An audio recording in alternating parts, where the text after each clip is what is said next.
Coulombs Law, the electrostatic force. Coulomb's Law is here to explain everything we ever learned about electricity, from chemistry, physics, and the fact that toddlers get all cute and fuzzy when they slide down slides or get too near balloons. It's here to explain how two positives repel, two negatives also repel, and one of each will attract. While two negatives doing the same thing of two positives sounds like multiplication. What'll make this true? First charge times the second charge. Positive times positive, negative times negative still gives you the same thing. One of each, on the other hand, positive, negative, negative, positive, then we will have attraction. So let's put this together and come up with some new charge rules.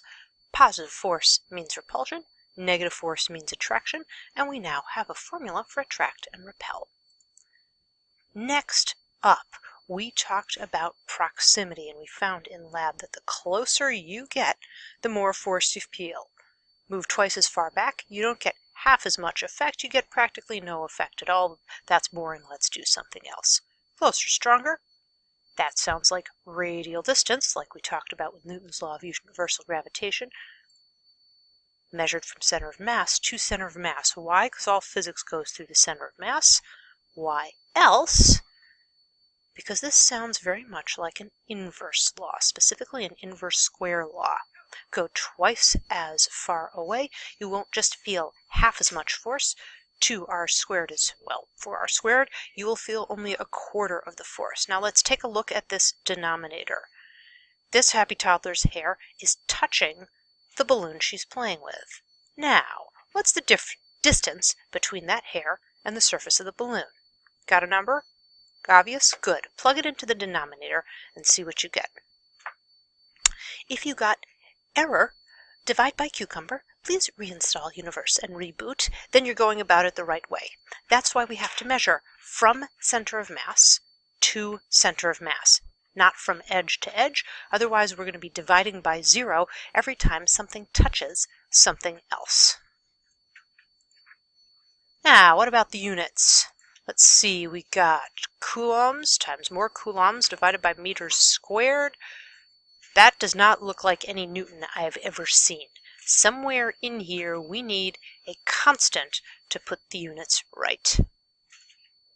There. Coulombs Law. Coulombs Law and Coulombs Constant were worked out, as you can tell, by the first dead white man to get it to the patent office, Charles Augustin Coulomb, in 1787, who figured out that electrostatics go with the inverse square, that 5 times further apart means 1/25 of the force, and 10 times closer together means 100 times the force. K is therefore called Coulomb's constant. It describes the strength of the electrostatic force. In due time, approximately next year, we'll find out that Coulomb's constant is really Coulomb's not so constant. It depends on the dimensions of space, thus the 4 pi, and epsilon naught, the electric permittivity of free space. Coulomb figured all this out using a torsion balance, very, very similar to the torsion balance used by James Cavendish 50 years earlier to measure G, the universal gravitational constant. Unlike Cavendish, whose mass meant that he had to lock himself out of his own lab so as not to affect his own data, Coulomb was not covered with static charge like a cat with a bad hair day, and therefore could afford to stay in his own laboratory and make measurements. Also, unlike Cavendish, he didn't have to have the metallurgists cast the biggest bowling balls in history. He could just take a couple of pith balls, rub them with an amber wand polished with fur, and deliver electric charge Q1 and Q2 right here. Just like in Cavendish's experiment, this torsion balance was perfectly balanced. Thus, balanced, and it stayed that way until the force of repulsion from these two little spheres pushed this bar out of the way.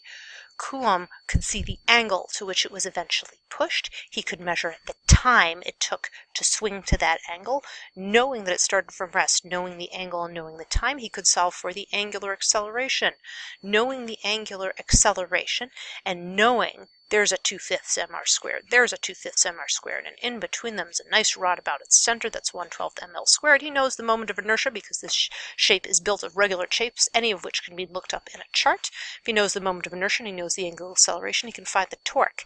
And if he knows the radius of his equipment because he built it himself, and he knows the torque, he can divide the torque by the radius to find the force. And knowing the force and the charges he placed and how far they were, he can find Coulomb's constant. Now, let's do what Coulomb did and find Coulomb's constant. Bust out those calculators if you haven't already. You will be a calculating. Let's say, for the sake of the argument, that Coulomb polishes and polishes and polishes and polishes that amber rod until his wrist is just about ready to fall off, and finally, after about 5 microcoulombs of charge, quits in disgust and says that's good enough. Let's say 5 microcoulombs apiece, just to keep things simple.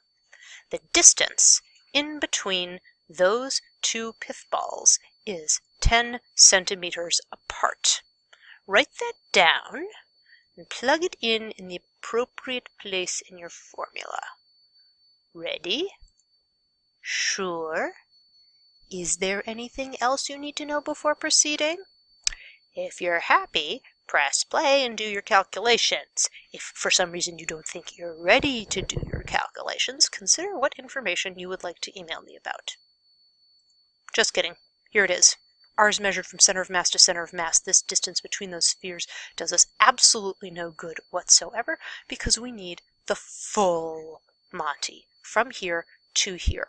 Always, always, always, always draw a picture. First step, Coulomb's Law. Never mind the numbers, draw a picture. Mark the center of mass of one charge, center of mass of the other charge. Draw a line connecting them.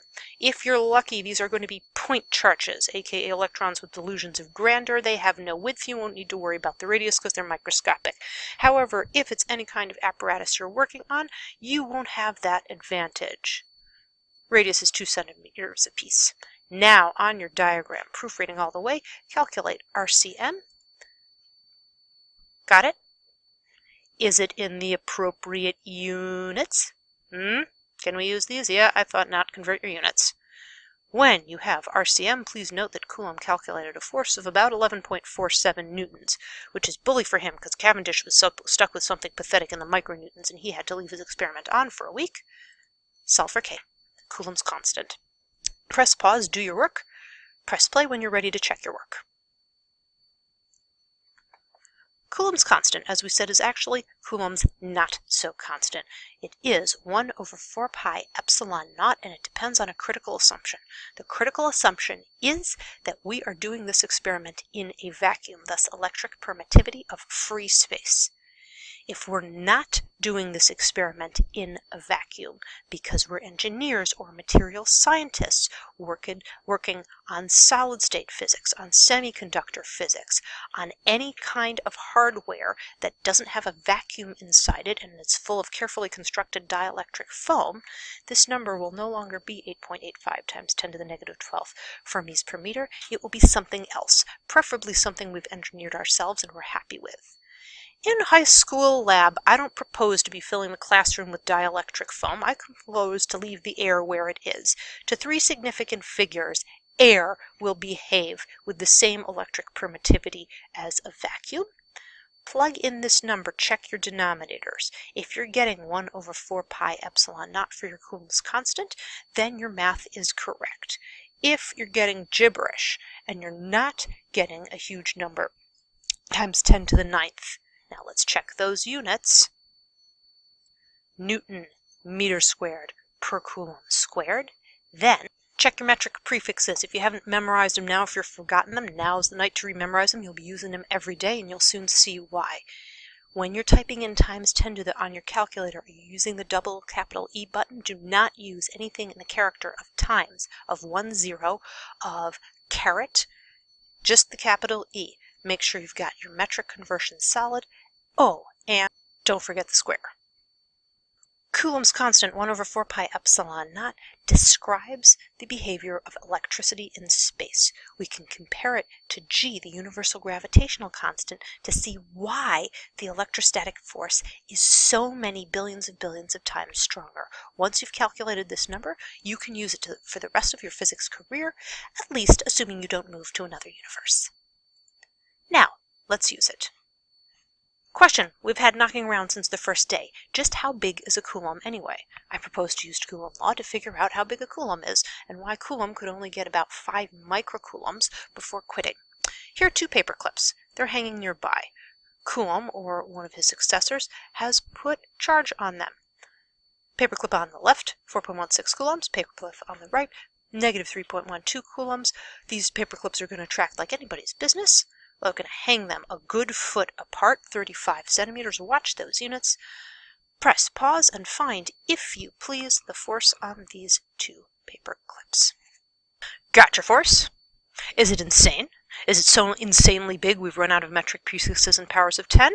All right, well, don't panic. That's just a force. Nobody can see a force. Nobody can feel a force. Let's find the acceleration of these paper clips. After all, they have mass. Let's see how they're going to move. Hey, yeah, one paperclip has a mass of 1 gram. It's proverbial. So convert that to kilograms, watch those units, and find the acceleration. Hopefully that'll make matters better. Plus, play when you're done screaming and ready. 9.525 times 10 to the 14th meters per second squared? Are you crazy? For the record, the speed of light is 3.0 times 10 to the 8th. 9, 10, 11, 12, 13, 14. That's 1,000,000 times slower than this acceleration after 1 second. I'm sorry, Marty. I think you're stuck here. The only thing big enough to have 1 full Coulomb of charge is a bolt of lightning. Nothing comes in full coulombs of charge that isn't coming out of a thundercloud. This unit is ridiculously big. How big? After 1 second, these paper clips will be attracting each other so fast they'll be going 1,000,000 times faster than the speed of light. It just doesn't happen unless you're coming from the sky, and then I assure you it doesn't happen for long. Now that all the numbers are in place, let's take a look at the big picture. We always said Coulomb's law was a law about proximity. What happens when you double the distance between 2 charges? And this very, very annoyed cat tries to kick off some of the balloons that its bored owner has stuck near it on YouTube. Cat kicks the balloon twice as far away. What happens next? Here are our charges, Q1 and Q2. They started out a certain distance r away. Please note that r has to be measured from the center of mass of the balloon to the center of mass of the cat, not edge to edge.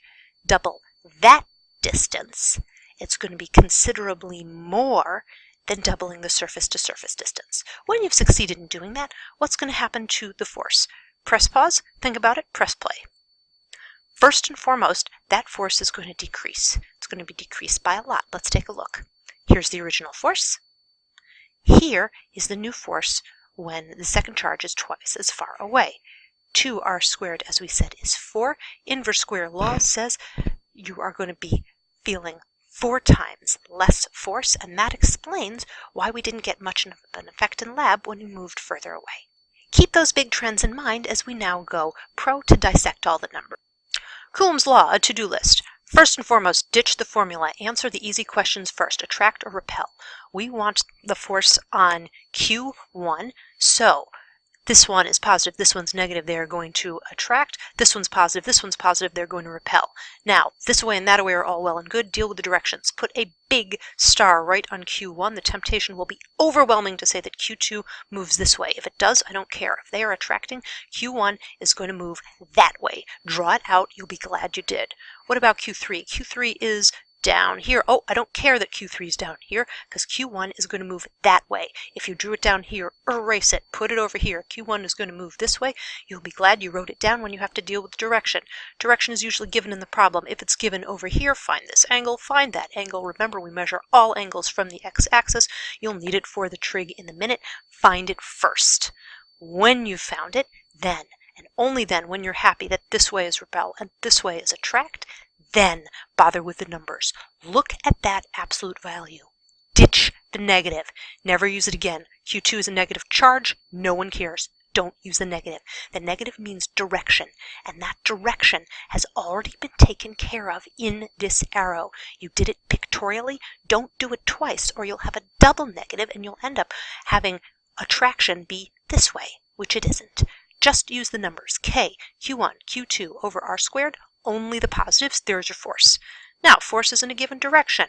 Line up your vectors. See, aren't you glad you found the angle first? You've got an angle to plug in, you've got a force to plug in. Plug them in, line them up like ducks, and solve.